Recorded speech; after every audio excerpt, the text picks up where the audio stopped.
That episode of Casualty, screened later than scheduled because of its hard-hitting content, was the last in the current series, and you'll be able to see that series again, starting 2 weeks on Friday. Next Saturday, a lifeless machine gets a nasty shock. Crosby, what's it gonna do? Howard, it's hard to say. It's malfunctioning. It might not do anything. Malfunction. Need input. What is this? I'm going to reboot it. Input. Hartford. Abyssinia. Adam Duck. Holy crow, you can read! Just try to keep everyone as far away from it as possible, okay? Not that it's dangerous or anything like that. Short Circuit, next Saturday at 7 on BBC One. In 40 minutes, we'll be joining Desmond Lynham for Match of the Day, with highlights of the game between Manchester United and Middlesbrough and Nottingham Forest versus Manchester City. And that, like the following programme, is 50 minutes later than scheduled because of changes made to BBC One this evening. We're sorry for any inconvenience caused, but, as they say, that's life.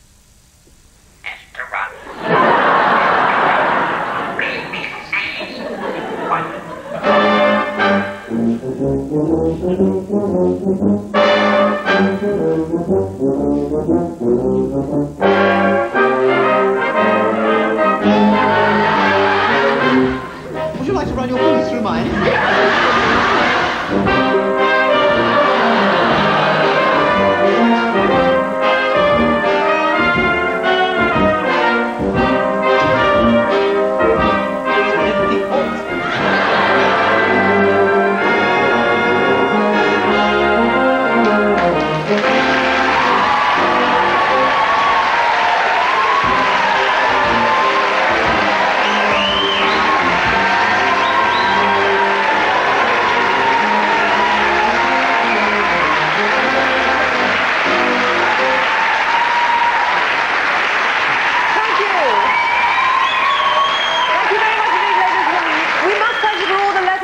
Again this week, and indeed for your phone calls. And speaking of phone calls, our hotline, of course, is open right now for any urgent calls you may have, any information about the stories we're going to tell you tonight. That's the number, as usual, 081 752 4444. Myself, I would like to thank Jean Beardsall very much indeed, because she came to the show last week and she went to hospitality room afterwards, what Terry Wogan calls hostility, and she took some incriminating photographs I'd just like to show you.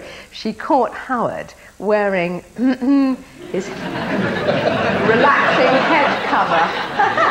Actually, it isn't what it looks like. Look, I mean, the truth is, no more ball jokes. No more ball jokes. I'll have you know that in my youth, I was something of a bombshell. Were you really? Yes, now I'm just left with the fallout there. Sad. No more ball jokes, no more rude vegetable jokes, and no more tooth jokes. There you go. Absolutely not. Right. Especially not this one from Miss Kate Morris, who sent the cutting from Rutland and Stamford Mercury with lists of local dentists, including Dentith, and Bulldog. It's definitely a tooth joke and a ball joke. Adrian, I'm so sorry to see you're not wearing that lovely green suit again this week. Oh, don't start. That actually, funnily enough, this is it. I just washed it, that's all. Don't get her on this subject again. Anyway, moving swiftly on. Speaking of the tooth, yes. Martin McGinn, if you've got his name there, sent me the Scottish Football Today magazine. There's a very interesting article about Celtic's new striker. It's Frank McAvenny. There he is, you know the one. Well, he's having a bit of stick at the moment, because every time he runs onto the pitch, they shout, "Come on, Esther!" Well, he's ever so talented. Look, that's his goal. I'll have... he doesn't look like me, does he? Look at those teeth. I like that job. I want that job. That looks fun to me. Well, if it's that kind of tooth joke, it's acceptable. What have you got? Well, I've never understood this game, football, but I've got a nice photograph here, and perhaps somebody can explain it to me. Is this what you call handball? Looks like it's. Quickly on to a Lonely Hearts advertisement, because we have Steve Holker, thank you so much for coming in tonight from Odeum, and he has with him a lonely lady called Loretta, and we're appealing for anybody who would be prepared to mate with her. Oh dear, she's looking very friendly with that rather large claw. Does she come out and grab you with her mighty... She might do. Mm-hmm. Has she got that sort of temperament? Yes. She's massive, Steve. How old do you reckon she is? About 100 years old. How long is she? 3 feet from head to tail. What does she weigh? A stone. Now, you run a restaurant. Why haven't you eaten her? Well, we couldn't, could we, really? Sorry, I know it's a bit grim. She would be terribly tough. She would be terribly tough. Yes, she would. But you think, why do you want to find a mate? Well, yeah, she's old. She needs someone To look after her, to cuddle her. Yes. Right, so what qualities did this male lobster have to have? Very good looking. And very quick. Why? Well, after they mate, Yes. her pincers tend to go a little. What, she kills him stone dead with her claws? She could do. It's a special clause in his contract. Right, so if anybody knows a 100-year-old lobster who's quite quick on his claws, let us know and we'll bring him together with Loretta. In fact, we might film the first encounter, mightn't we? Yeah. Right, thank you very much indeed. Thank you, Loretta. Thank you very much. Well, also, tonight we have some investigations coming up. Yes, tonight we report on a terrible danger for any family living near a railway line, not just from the trains, but from an electrical effect called arcing. It actually happened to one of our viewers in London. 25,000 volts of electricity shot from the wires behind me. As you can see, they're almost at street level, and he'd been hit by an enormous bolt of electricity. Well, we'll show you what happened a little later in the programme, but in the meantime, Kevin Devine has been doing some undercover work for us again this week. Well, I have, and once again I've found some pretty nasty things going on in the name of charity. After our programme last week, a good number of our viewers rang us and wrote to us and said that at the moment there is an epidemic of people on the streets selling tickets for charities. In fact, one of those letters, a very good letter, came from Edna Copley, who lives in Huntingdon. And she wrote to us because she paid £1 to a ticket seller on the street, a smiling young man. Now, she thought she was giving it to the Variety Club's Golden Heart Appeal, but it turned out she wasn't. She was giving it to something called Heartbeat International. And they're very different, aren't they, Kez? Well, they are. This is a sweatshirt the street collectors wear, and after a day's training this week, they sold me this for £7.50 along with a bum bag, and you can see here they list all their offices: Birmingham, Black Country, London, Leeds, all over the country there, and in the middle, in big letters, Heartbeat International, helping needy children. Down this side, they list some of the charities they've sponsored and donated to: the Spring Trust, the Spring Centre, the Headley Trust, SENS, BBC Children in Need, cystic fibrosis. And so on. It's very impressive stuff. Are they a charity? No, they're not. And that's how they get round a loophole in the law. I was told never to say I was a charity, just that I was fundraising for charity. Now, the way to sell these Heartbeat tickets in the street is like this, some film we took in Ilford in Essex this week. Excuse me, hi. I'm from Heartbeat International. Oh, right. My name's Danny, this is me on here. Yeah? Tell you what we're doing, sir. It's a competition ticket. We've got a chance to win a monthly prize. There's bigger ones come out in September. Trying to raise 100,000 this year. It's for needy children. And it's £1 a ticket for that. Oh, right. So it's a charity, is it? We're actually not a charity. We're a fundraising organisation. And what we do is we sponsor and donate to various charities so it gets spread around a bit. Do you sponsor some charities? Yes. Oh, right. We work very closely with the Spring Centre up in Birmingham. Oh, right, yeah. Which is run by a policeman, I understand. Oh, right. OK, so I don't know what relevance that has got, but if nothing else, it shows that we're on the level after all the publicity that's been around us lately. Some of that publicity has obviously come from us because we've been warning people. Now, he was offering tickets for the £1. Can you explain that? Yes, it's these tickets here. It's a competition, you see. Now, on some of them they have a donor card printed. On others it has, you know, be a lifesaver, give blood. They also list some of the charities they've sponsored and donated to on that side. And you can see there it says target £100,000 to needy children this competition year. Well, £100,000 is quite a target. Well, it is. I work out that to make that target, the company will have to raise £2 million, because one of the trainers, who says he's a director, explained to us the maths. Out of that pound, the collector gets 30 to 35 pence. Then there are all the other expenses of the company, and the charity ends up, at the end of the day, with 5 or 6 pennies in the pound. So you're saying that the company and all the expenses eats up 95 pence in the pound, and really that money is not going to needy children. Practically all the money is going to the company. Yes. Incidentally, he also explained that they charge £1 because people spend £1 so easily these days. You can't buy anything else with it, and because people are mugs who live stupid, trivial little lives. Is that a direct quote? It is. What a warm, compassionate attitude. Well, exactly. And they lead such boring lives, they'll come up to anyone who smiles a lot. Another quote? Exactly, again. That's why you're trained to smile, presumably. Yeah. Well, what happens if you do go up to one of the smiling ticket sellers and ask if he's actually being paid to sell those tickets? Then the answer you have to give is, yes, I am. But if they ask you how much you're being paid, then you're supposed to say to them, what colour are your knickers? Because it's none of their business how much you earn. Well, business or no, we have checked some of the charities Heartbeat say that they've helped. We have. SENS, who are the National Deaf, Blind and Rubella Association, say they've been given £10. But they don't want anything to do with them, and they never did.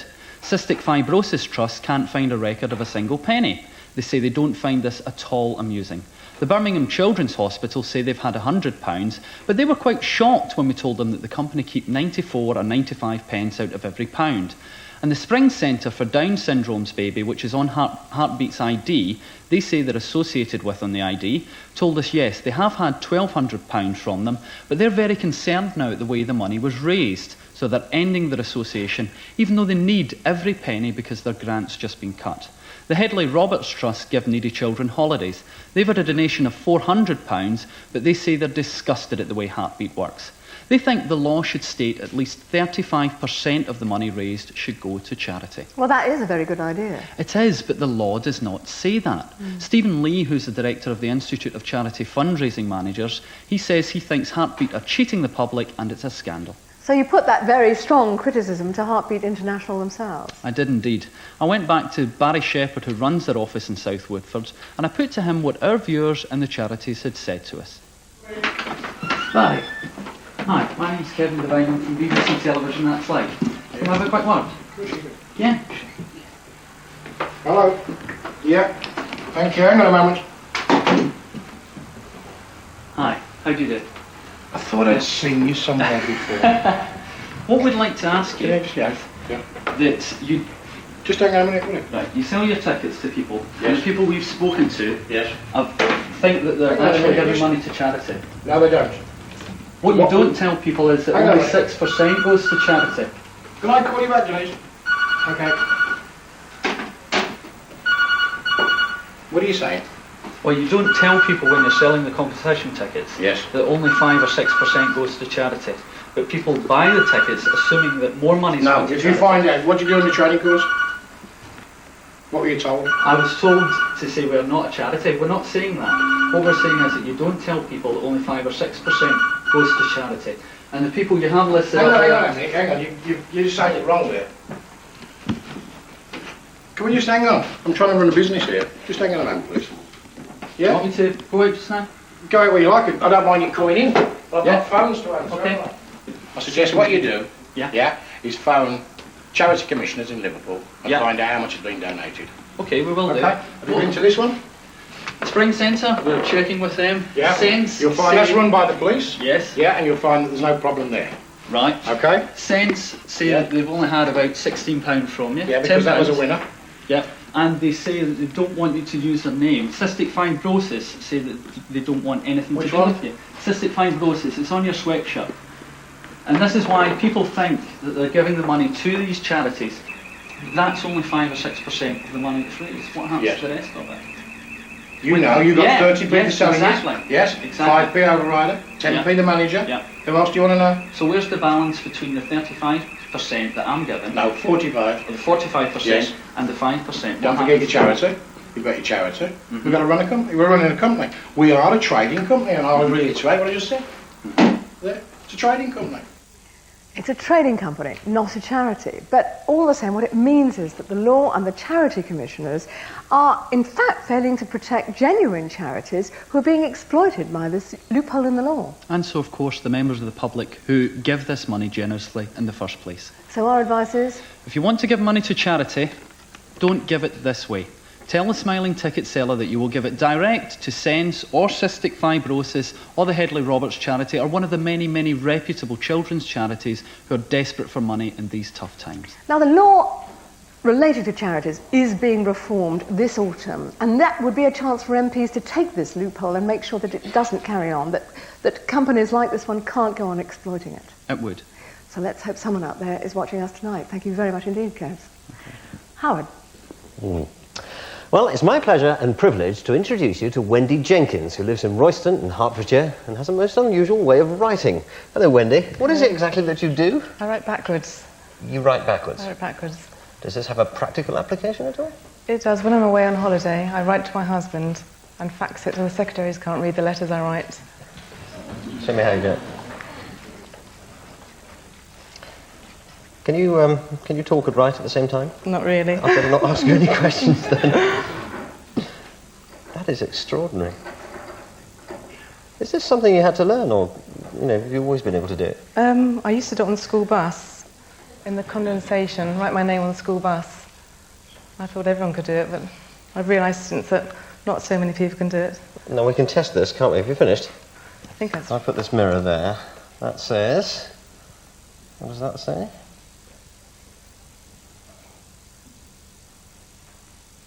This isn't all I can do back to front. What else can you do back to front, Wendy? I'll tell you later. At the beginning of this series, we began to look at the results of our special survey into the lives of our disabled viewers. 650 people have filled up this very elaborate questionnaire. One appalling result was the number of disabled people who told us that they never get out or hardly ever go out at all. Almost a quarter of the survey told us that. And of course, disabled doesn't just mean wheelchair users, nor does it mean old people. Hayden Parker, for instance, isn't in a wheelchair and he's just 17, but he has cerebral palsy and he has to use crutches to walk. Actually, he's just passed his driving test, so he thought, great, why not try out his new independence? No longer dependent on his mum and dad to drive him everywhere. He just drive himself. And the perfect opportunity came up just before Christmas, when a group of his friends decided to go along to an under-18 disco at a club called Excalibur in the King of Clubs in Gillingham in Kent. Just to make sure it would be all right, he rang the club first, got through to the receptionist, explained that he walks with crutches. She said, "You mean you're disabled? What do disabled people want to come to a disco for? We don't have disabled people in here." Hayden was a bit taken aback by that because he doesn't dance, but he is very keen on music. He's actually a DJ at the local Medway hospital. So he asked to speak to the club manager. The deputy manager came onto the line. He said, "Sorry, no crutches. Try and see it from my point of view. They could be used as weapons." Great thought, isn't it? Suddenly this is Terminator 5 with high-tech crutches cutting a swathe through a disco. We rang the Excalibur Club and spoke to the manager, Tony DiGiorgio, to see if Hayden could have misheard him, but he hadn't. Mr. DiGiorgio told us, "We let people in, they go and sit down, then we take their crutches away. One of the doormen will bring them back if they need to go to the toilet. We do let wheelchairs in, but not if we're very busy. It's too much of a fire risk." Have you actually ever heard of a fire in which a wheelchair has been a problem? Because that is the standard argument people use to keep literally hundreds of disabled people out of theatres and cinemas and even television studios. But we can't find the record of a single fire where a wheelchair has been any kind of problem at all. We would love to hear if anyone does know of one. The Home Office can't tell us of one, nor can the Department of the Environment. Anyway, Mr. DiGiorgio said, "It was unfortunate the situation wasn't handled very sensitively by my staff, but I do have to think about the other 999 people as well as the one disabled one." Well, the one disabled one is here tonight. Thank you very much for joining us, Hayden. Yep.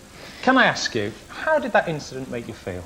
Well, towards Christmas time, I was thinking, God, things are getting better and better, but, this was just another setback for me. And, it is hard enough anyway, let alone being pressured like this. Did it ruin your Christmas? Well, I was very depressed about it, and I, especially going out with friends, I did expect to be doing that over the Christmas period, but alas, it didn't happen. And of course, people go to discos for more than sometimes just dancing as well. Yeah, well, stemming from the interest in radio which I have, I was interested in things like the equipment and, the lighting and things like that, and the overall setup of the discotheque, but it just didn't seem to come about.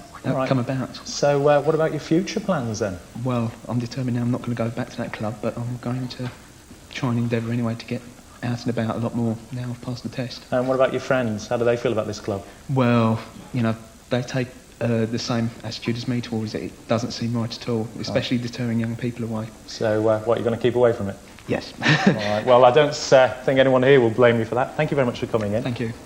Howard? We found a wonderful lady when we were in Plymouth for our Top Town Talent Contest. Now, you remember, the winning town gets this crown for the town. So we went to the Armada Shopping Centre and set up our cameras, and that's how we found the undiscovered poet, Kathleen Scarlett. I couldn't find the internet last night when I went to bed, so I snuggled down to slumber with my knickers on my head. Well, hairdos are so expensive. You can't ruin them overnight. But I daren't look in the mirror before I doused the light. It matters not what you look like when you're all alone in bed, with no partner there to snigger at the knickers on your head. But this morning came the awakening when Sue came into my room and said as she burst out laughing, "Oh, Grandma, where's your broom?" I must admit I looked frightening as there on the bed I lay, like a witch struck down by lightning on the eve of All Souls' Day. So today I spent me last tenpence on a net from the second-hand stall, and I'll leave me pants where they should be, on the chair by the bedroom wall. There are men I know who think they must worship a girl with a mammoth bust.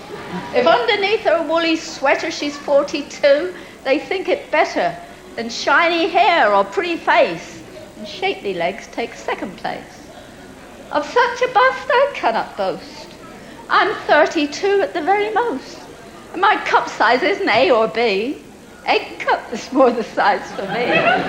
But I don't swear or make a fuss. I like to think I can run for a bus without a fear and never a doubt that in doing so I shall knock myself out. So girls, don't moan about your lot if a mini bust is all you got. For I have heard it said by some, searching for 'em's half the fun. Well, we are, the newly discovered Kathleen Scarlett, and we'll have more talent from the towns for you throughout the series. Well, now, the tragic case of the death of little Jamie Barger has focused all our attention on children who play on or near railway lines, putting their own and other lives at risk. And it also made us wonder how many safe places there are for children to play these days. In fact, we wondered if you could possibly help us by telling us of any housing estates or towns or villages where children are forced to play on busy streets or beside railway lines because there simply isn't anywhere else for them to run or climb or kick a ball. But we've also been looking at a particular danger for children who live or play near railway lines, and not just for children, because this danger is an electrical effect known as arcing, and it means that you can be seriously injured, even killed, by a huge electric shock without actually coming nearer than 9 feet from a cable.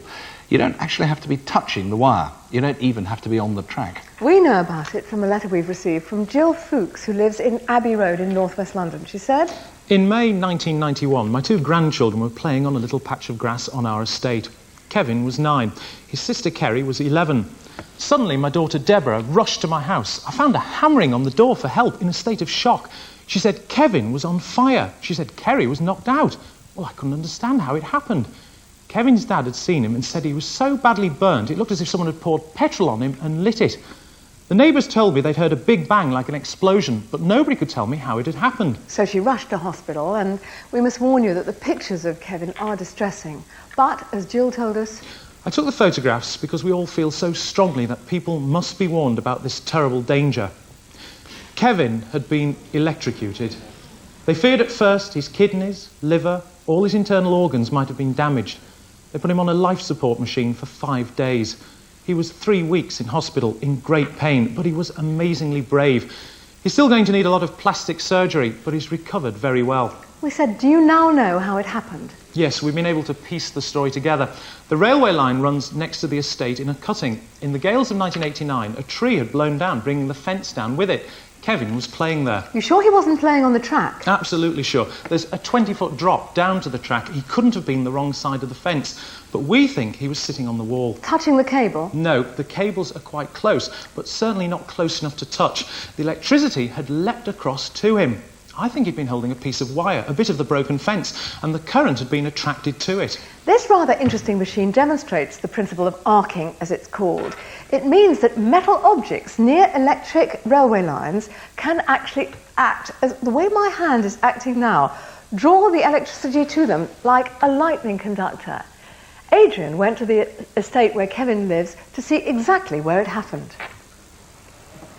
It's a fairly ordinary housing estate. The day I was there was a few children playing football, and just behind them you can see the electrified rail. There it is in the background. Now, the track's been there 160 years, but it's only been electrified in the last 30, and trains come from Euston up to the Midlands and back. Now, on the left you can just see the patch of grass that Kevin and his friends used to play on.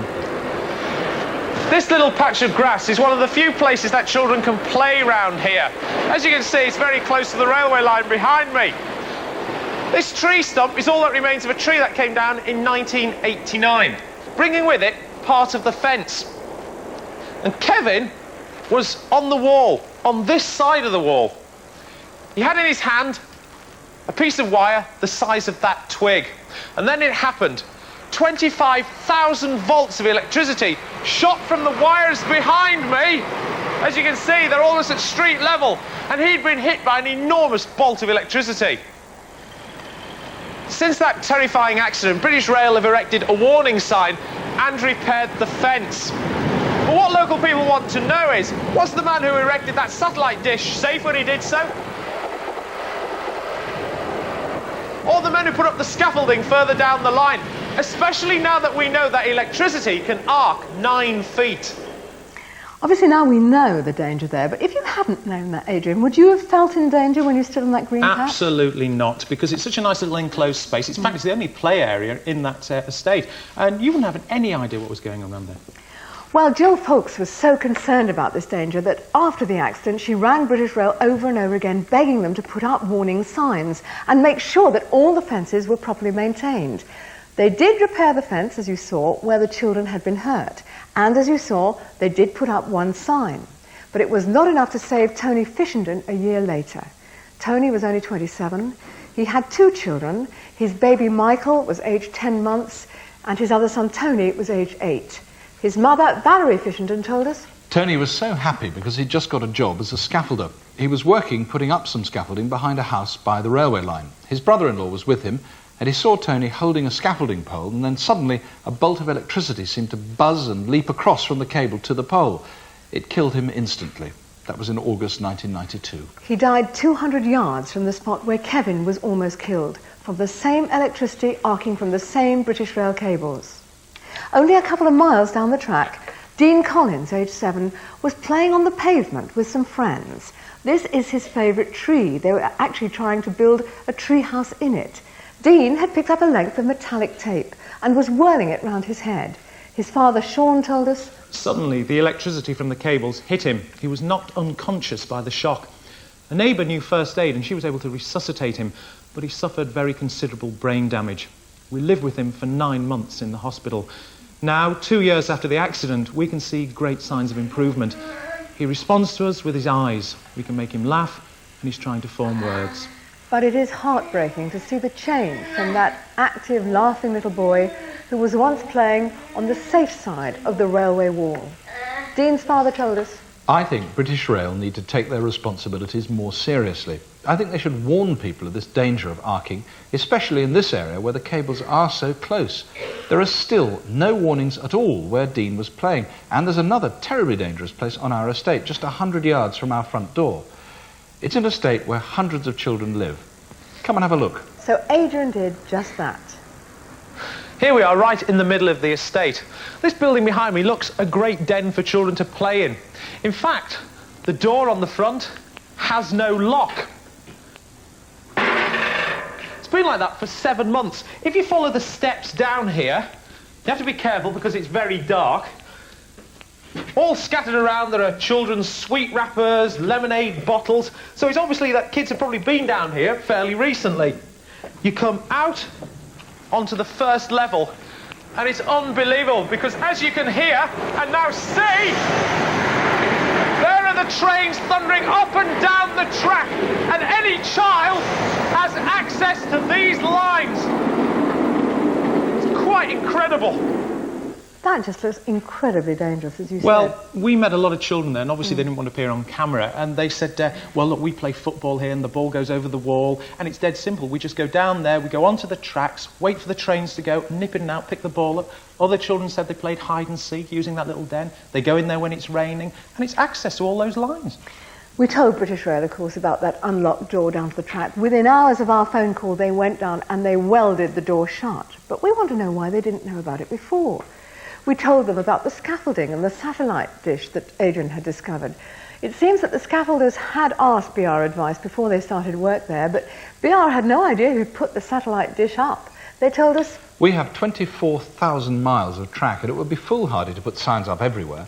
In any case, we think signs actually encourage people to do foolish things. Signs don't necessarily solve the problem. how then can people find out about dangers like arcing? The local people have to play a role in stopping accidents. The more people know about the dangers, the better. We're willing to send staff to talk at local schools, and we usually send train drivers who can give a very clear message about the dangers. The experts we've talked to tell us that electricity can arc like this 9 feet. If you're holding a metal object in your hand, the danger is increased if it's a metal object with a point on it. Let us know if this sort of thing has happened to you or to anyone you know. Let us know if you know of dangerous areas of railway track near you with broken fences and so on.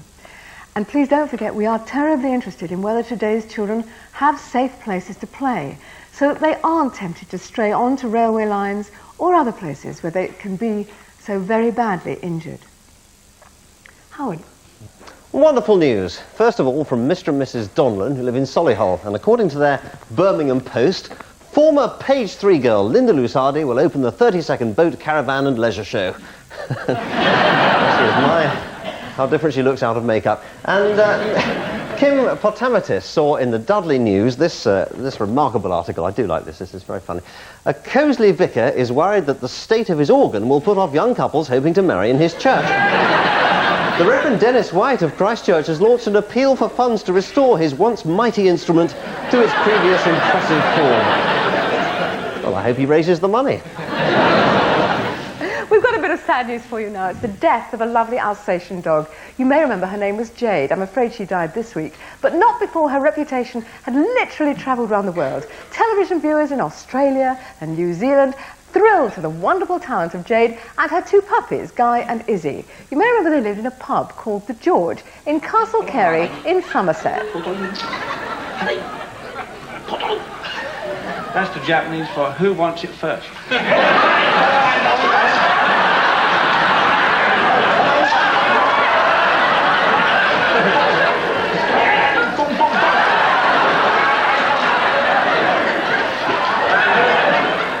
Well, Jade's talent will live on, but Adrian's been meeting a bit of talent, haven't you? Yes, but I'd like to keep my private life separate from this. Yes, talent, please don't. Talent of a very different kind this week. Thanks to Esther, of course, she gives me all the perks. This time it was in the Times Inn in Daltonley Dale near Durham, when landlord Dave Fickling, careful how I say that, has created a brand new indoor sport. Very popular it is too. It's maggot racing.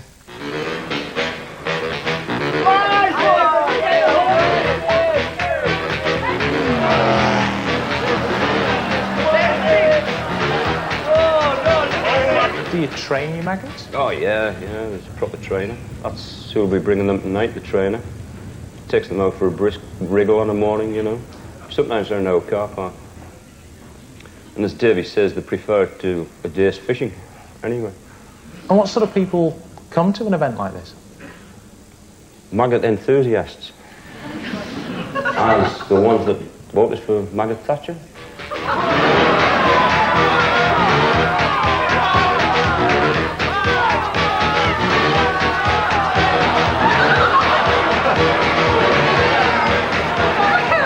Watching this will think you're completely barking mad, really, won't they? That's true. I've got certificates for it. Yeah. But obviously doesn't bother you. No. Tell me, a lot of people will say, you know, up north, I'm sorry to say this, it's whippets and pigeon racing and stuff like that. Pigeons are very tasty, yeah. No, I wasn't thinking to eat, I meant, you know, racing. Oh, yeah, I've heard they race them as well, yeah. The dogs are very hard to catch, though. Come on!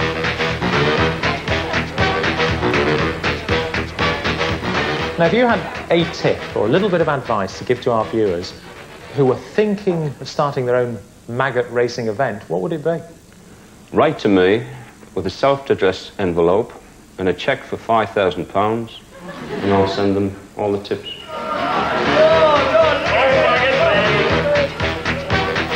Now, you're the official maggot handler. How's it going this evening? It's going very well, actually. People are handing money over. The maggots are racing brilliantly. Really well. What's the worst that can happen in an event like this? Well, actually, odd times you do get the overzealous maggot fancier that actually pops the maggot in the mouth before the start of the race. And what does that do to the maggot? Well, actually, it works purely because they're going in from a warm, dark area straight onto the racetrack. Are we ready, ladies and gentlemen? And they're off!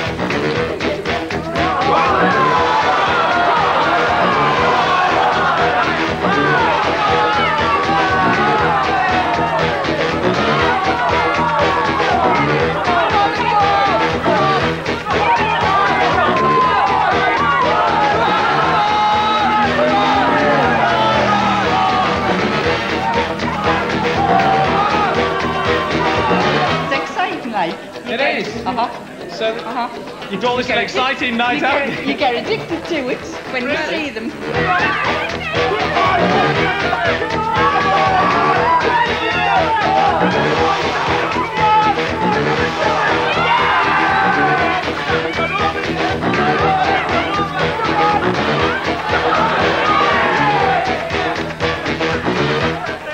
Now, David, I've just been talking to some of the people over there, and they tell me there's a particular technique of warming up the maggot before the race.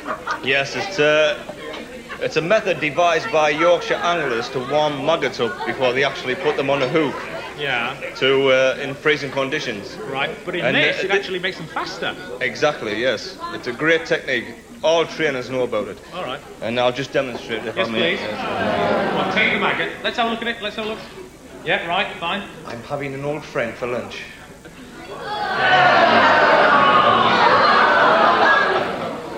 That is disgusting. I agree with you. And would you like to try, Adrian?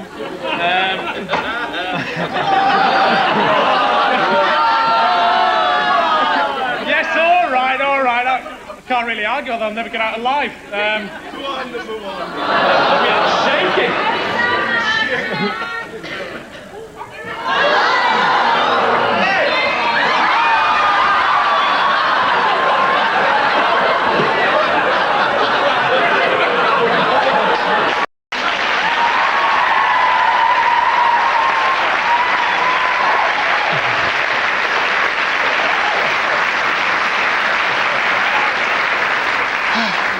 But do you feel it wriggling all the way down? Yeah, you can still see it, actually, Esther. Oh, that is revolting. Any ill effects afterwards? Yeah, I just can't eat rice anymore, that's the problem. Oh, disgusting. Disgusting, guys.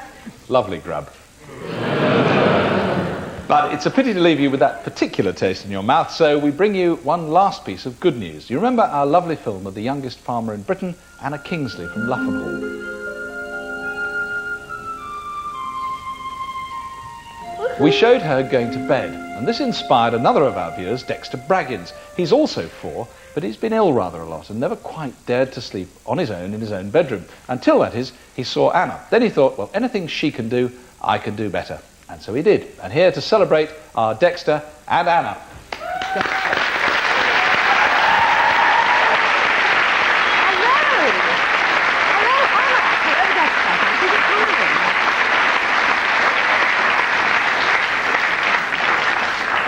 Really good, Anna. Do you realise that because of you, Dexter can now sleep in his own bed?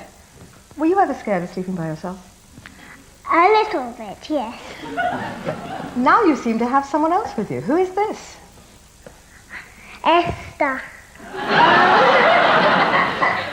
She's a tiny bit funny, sort of. What do you think, Dexter? Nice? Do you like Esther? You're looking at yourself, I can tell. You're waving to yourself. Well, I'm very, very honoured that you should have named this lamb after. And that's because the floor manager is saying, could we hurry up? And Dexter is waving. So we will hurry up. Thank you very much for coming, Anna. Would you like to say good night to the viewers with your lamb? Good night, viewers. Till then, from all of us, good night. Good night.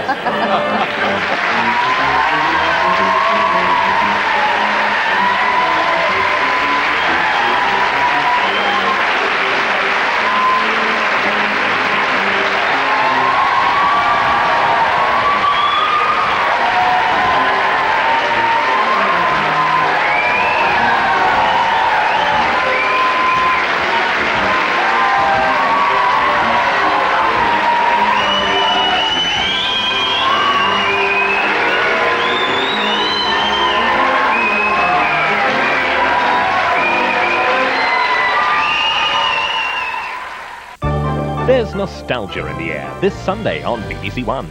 Slope, once, 1, 2, 3, 1, 2, 3. Party with tar. About time. 2, 3, 1, 2, 3, 1. Wait, stop! They're having a ram-raiding time in Lovejoy. Someone's got a shopping list, and Felsham Hall is under attack. At 8:25... Where to now, then? Paradise. No problem. A love story. You see before you, Monsieur Raymond, the somewhat flushed remains of an advertising executive and a tax inspector who took le plunge. So, à votre blonde. Le blonde. Then at 8:55...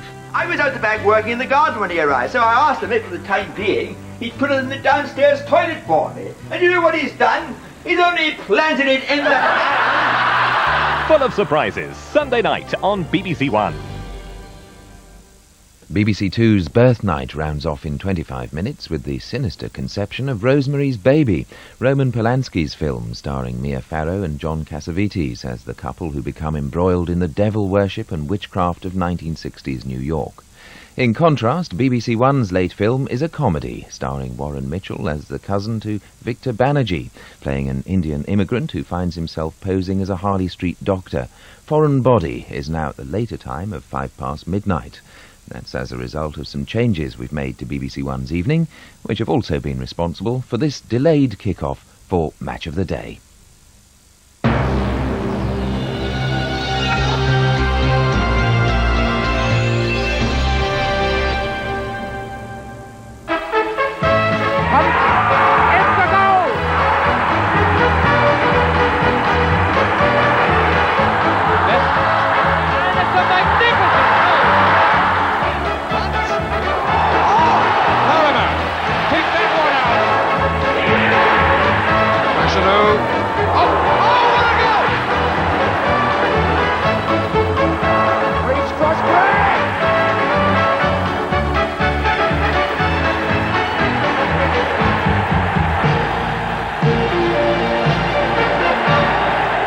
Good evening. Glad our temporary return to an 11 o'clock start hasn't caught you unawares.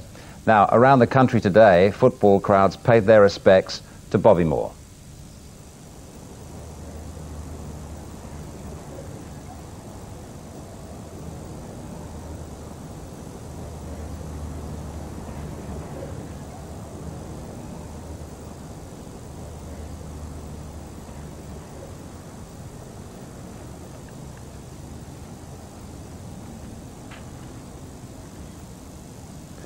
Other sports too, like rugby league, had their minute silence for England's legendary player who died this week.